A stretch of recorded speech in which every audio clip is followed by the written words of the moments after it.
So this year is 400 wooden joints. It's about craft, culture, and about the connections that we can make only with our hands and some tools. And if you join along, I'm sure you'll be surprised at how much you can learn from something as simple as 2 pieces of wood. Alright, let's start this. I'm Phil. I'm a German-trained cabinet maker and architect, and I've been through a few stops all over the world, from joinery to shop fitting, studying architecture, teaching and working at university, and now finally becoming the brand ambassador for one of Europe's largest power tool companies. Now, I had an idea a few months ago that never made it out of my head, so I've decided to follow through with it. When I was running the prototyping lab at the architectural faculty of Uni Stuttgart, with all these CNCs and robots and fancy stuff, I stumbled across a book that is absolutely beautiful and is packed to the rim with wooden joints. And I mean packed. There are 400 of them from all over the world. Joints aren't just technical details. They are the backbone of how architecture works, both technically and aesthetically. Now, here's the funny thing. Even though my trade is literally called joinery, it took me a while to understand that. Because in the end, no matter what material you choose, it always comes down to the question of, how do I connect this material to the next piece? And I'm not talking about foam or silicone, but about real connections, sensible connections, thought through connections that make sense as a whole. I think back to when I started my apprenticeship in a small cabinetry shop in southern Germany, in the heart of Swabia, that is known for its precision and its narrow-mindedness. I was young, green, and honestly probably pretty naive about how the world was put together. So in the first few days, I was probably sweeping the floor or holding something for the journeyman. However, the other boys were loading up packages onto the truck. And when I asked, what are we doing today? They said, we'll be fitting some doors in a building down the road.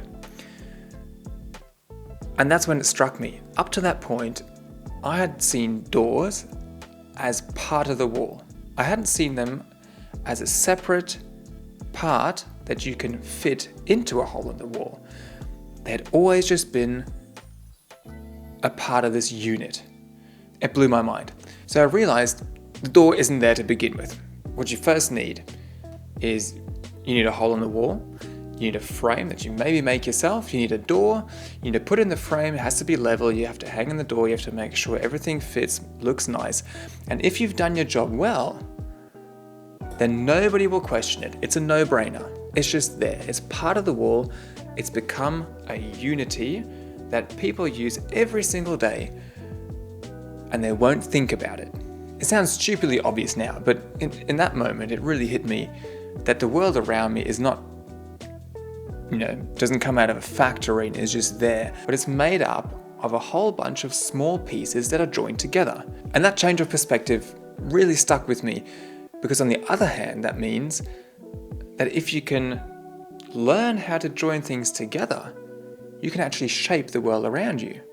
And now years later, with everyone talking about AI and how it will change the world, the way we design, and even the way we think, I keep coming back to that realization. Machines and artificial intelligence might take over a lot, and that's also pretty cool. But the act of making, of physically joining things together, is deeply human, and that will always be there. It's raw, it's slow, it's imperfect, and it's the exact opposite of the instant digital output.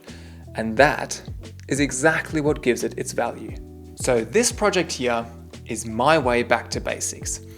Back to hand tools, back to wood, and back to the process. I set up the workbench I inherited from my great uncle, who was a German Schreinermeister, a master of his joinery trade, and decided to build all 400 joints of that book, by hand, with no shortcuts. They won't be perfect, but they're honest. And along the way, we can laugh at the crazy long German names for all these joints and compare them with the English ones, and maybe try and pronounce the Japanese ones. I'll mess some up, I'll learn a lot, and that's the point. And hopefully you'll come along for the ride. It's alright.